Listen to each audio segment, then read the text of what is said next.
ये सरकार बार बार शाहीन बाग का नाम लेती है, लेकिन कड़ाके की ठंड में जब लोगों ने देखा कि 20 साल के बाद दिल्ली में इस कदर ठंडक हुई है कि लोगों का घरों से निकलना मुश्किल हो गया, उसके बाद हमारी बूढ़ी दादियां, हमारे छोटे छोटे बच्चे, हमारी बहनें अपने बच्चों को लेकर इस मैदान में बैठी रह गई। इस मुल्क का आईन को बचाने के लिए, इस मुल्क के संविधान को बचाने के लिए, उसके बाद भी अगर ये सरकार बेशर्मी कर रही है और ये कह रही है कि शाहीन बाग में क्यों बैठे हैं, तो शर्म करना चाहिए ऐसे सरकार को और ऐसे हुक्मरानों को।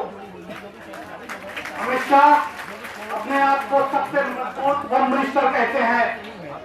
तो कहाँ के मजबूत? मैं कहता हूँ इससे मुश्किल होम मिनिस्टर है, क्योंकि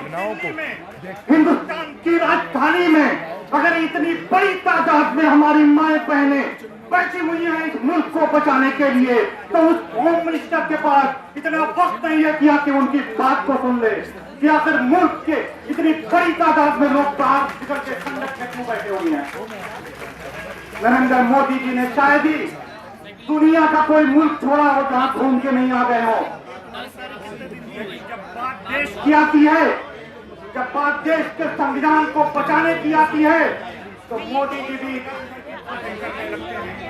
मेरे दोस्तों इसकी जरूरत इसलिए पड़ी कि भारतीय जनता पार्टी की सरकार को